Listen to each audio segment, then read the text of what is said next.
एक बार अपने मित्र को मुलाकात तो करा। श्री सुदामा जी महाराज सोचने लगी कि मेरी पत्नी धर्म पत्नी सुशीला है, मुझसे क्या करे। अरे कि मित्र से मिलकर आओ।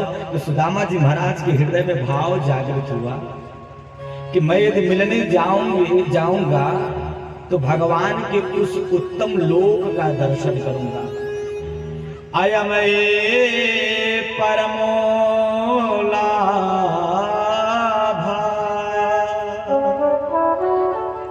उत्तम श्लोक दर्शनम।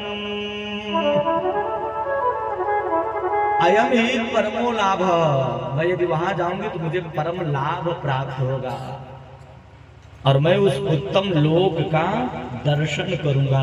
श्री सुदामा जी महाराज सोच रहे हैं। अच्छा एक बात और बताऊं श्रोताओं, 5 चीज से बहुत बचना। एक निद्रा भंगम। पहला चीज किससे बचना है आपको?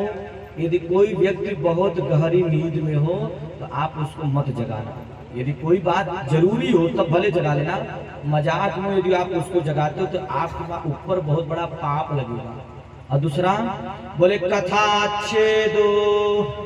यदि कोई व्यक्ति कथा सुन रहा है और बार बार यदि आप उससे बात करने की चेष्टा कर रहे हो तो आप ऊपर महापातक जैसे पाप लगेंगे। इसलिए कथा के बीच में बातचीत नहीं करना चाहिए। जो श्रोता कथा के बीच में बातचीत करते हैं उनके ऊपर बहुत बड़ा पाप लगेगा। स्पष्ट देवी भागवत में लिखा हुआ है।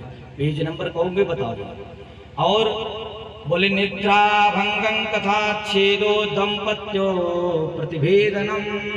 और जो पति और पत्नी के बीच में झगड़ा कराए, उनको अलग कराने की चेष्टा रखे, प्रेमी प्रेमिका को दूर करता है, उसके ऊपर भी महापातक जैसे पाप लगते हैं। और चौथा बोले जो माता पिता को अलग करके बांट दे उसके ऊपर भी महापातक जैसे पाप लगेंगे।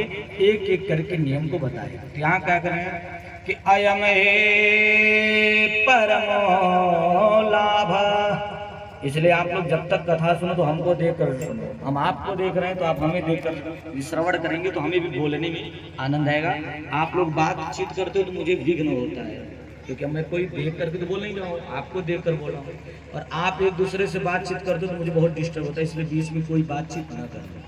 तो निद्रा भंगं कथा छेदो दंपत्यो